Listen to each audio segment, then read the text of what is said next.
जिल्ह्यातील घडामोडींच्या प्रत्येक क्षणांची अचूक माहिती मिळवण्यासाठी पहा फक्त एनसीएन न्यूज। आमच्या YouTube चॅनलला सबस्क्राइब करा आणि बेल आयकॉनला प्रेस करा।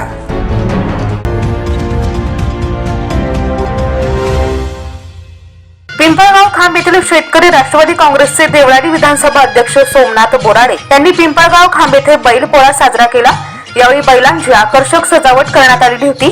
यावेळी घरातील गृहिणींनी बैलांचे पूजन करून पुरणपोळीचे जेवण खाऊ घातले। वेगळा संदेश देणारे सोमनाथ बोराडे यांनी याही वर्षी वेगळा संदेश दिला आहे। केंद्रीय कृषी कायदे रद्द होऊ दे, बळीराजाला न्याय मिळू दे, असे बैलांवर संदेश लिहून सगळ्यांचे लक्ष वेधून घेतले। केंद्रातील 3 कायदे जे अंमलात आले आहेत, जे कायदे शेतकऱ्यांवर अन्यायकारक आहेत, ते रद्द झाले पाहिजे असा सोमनाथ बोराडे यांनी सांगितले।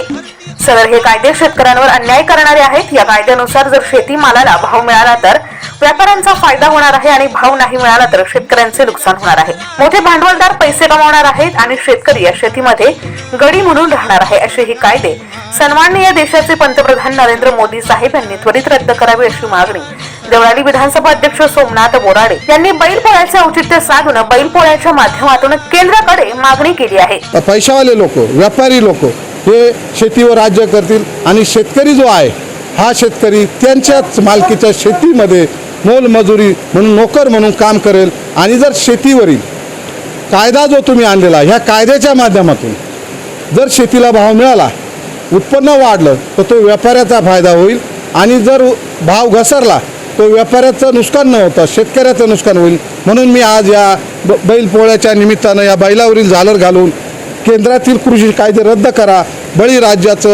बळीराजाचं न्याय मिळवून द्या असं मी आज आपल्या केंद्रातील सर्व नरेंद्र मोदी असलेल्या सरकारला मी ही जाणीव करू इच्छितो या बैलराजाच्या माध्यमातून। या निमित्तानं बैलांवर झालर लावून ही बैलजोडी पंचकृषीतील चर्चेचा विषय अशी माहिती राष्ट्रवादी देवळाली विधानसभा अध्यक्ष पिंपळगाव खांब येथील नामवंत शेतकरी सोमनाथ बोराडे यांनी दिली। प्रतिनिधी सचिन दिवटे, नवीन नाशिक।